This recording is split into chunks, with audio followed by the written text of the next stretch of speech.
Incidentally, I went back and I watched Tim Burton's movie of Ed Wood, and I enjoyed the movie, of course. It's a wonderful Yeah. film. And I also read this book. This is not an enjoyable book. This is a pretty Right. grim and horrific book. But reading this inspired me to look for other books about Ed Wood online and about his entourage.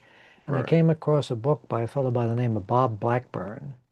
It's called Kathy Wood and I, and it's available on Amazon, I think, as an ebook. It might be available in a print edition as well. I think it's self-published through Amazon's Right. Kindle publishing. Anyway, I was quite surprised. It's a very well-written book. The premise of it is that this fellow Bob Blackburn, who was like an audio engineer in radio stations, he happened to be living in a building where Kathy Wood lived. After Ed Wood died, uh, she was living in this building, and he went to see an Ed Wood movie at a theater, and somebody, or saw a documentary about Ed Wood, and he recognized his neighbor.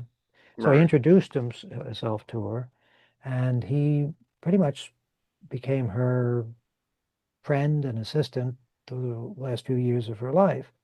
Now, you might say, that doesn't sound like a very interesting book, because Kathy Wood, of course, never really did anything. I mean, she was just married to a guy who wasn't really a very good filmmaker, but a famous Yeah. person. But it turns out that he came to know her right around the time Tim Burton's people were trying to get the rights to do that movie. They had to get the rights from her to represent her in the movie. Yeah. That's, I guess, sort of common practice when they do bio movies. They get people to sign off if they're going to be depicted in the film. So he was instrumental in helping her navigate the legal stuff, the legal aspects of it. So she got a nice little bit of money, Right. and he helped her in that respect. He helped her to go to fan events and things like that. And it was actually kind of a touching story because it sort of reminded me of the relationship that Ed Wood had with Bela Lugosi. Somebody who was younger and a little savvier, helping this older person, more vulnerable person, navigate the turbulent waters of show business. Yeah. So I recommend that book if anybody's. It's not expensive and it's a relatively easy read, and it does sort of feel like the end of the Ed Wood story. Like uh, what came, if anybody's interested, what came after this, uh, they should seek that book out. The funny thing is, I spent all this time watching documentaries about Ed Wood, reading books about him. I guess I read like 3 books about Ed Wood over the past 6 months, and yet I don't think I bother watching any of Ed Wood movies. Uh, and that's an interesting thing. It's for me, it's the world that he existed in, and Yeah. I will watch like a 90-minute YouTube video of somebody going to visit the places where Plan 9 from Outer Space was shot before I would watch Plan 9 from Find Outer that from Space, space. Yeah. which is kind of perverse and may Oh just yeah. just be a wrong-headed attitude. I don't Yeah. know.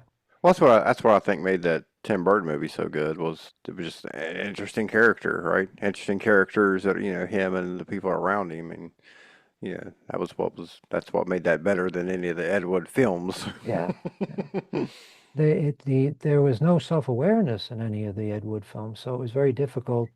He seemed to be completely sincere in the things that he was presenting, Yeah. even in the pornographic films. Excuse me, you get the impression that he expected you to find that really erotic, although I don't think I've Yeah. ever seen anything more unerotic than some of his hardcore. I think he did like 1 or 2 hardcore films. Most of the rest were fairly softcore, Yeah.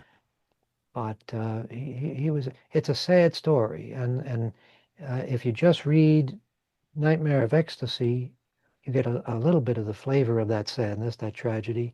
Yeah. But the Kathy Wood and I book sort of gives you the other part of the story. Yeah. The one scene from the from the Tim Burton Ed Wood movie when he's in the phone booth talking to the producer studio.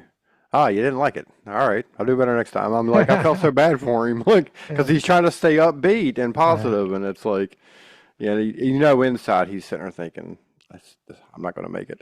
yeah. Well, I mean, yeah, the that line does sort of encapsulate the spirit that makes him such a entertaining character and such Yeah, a sympathetic character in that film. that somebody can say, I thought your film was terrible, and I say, well, the next one will be better. Yeah. That makes him seem like an admirable figure, you know. Right. I was watching a video by Kevin Smith. Did a video for the Big Think channel. And the premise of it, if from what watched of it, was that to be successful, at least in filmmaking, I assume he's speaking about filmmaking since that's his area of expertise. To be successful, you have to have a reasonable amount of unreasonableness. Right. In other words, you can't be so sane and so practical if you're trying to do something which, let's be honest, is kind of an insane thing. Yeah. To think that you're going to be a success as a movie maker is kind of an unreasonable thing, and you have to be unreasonable if you're going to be successful. Right. Yeah. And I think that's, I don't always agree with everything Kevin Smith says, but that I think he's right on. And Yeah. Ed Wood represented that, I think, in its purest form. Nobody was less qualified to make movies than Ed Wood. Some of his films are hilariously awful, but his spirit, that drive, which Yeah. apparently existed right up to the end. He's still writing scripts and things right up to the end. So that's admirable. Right.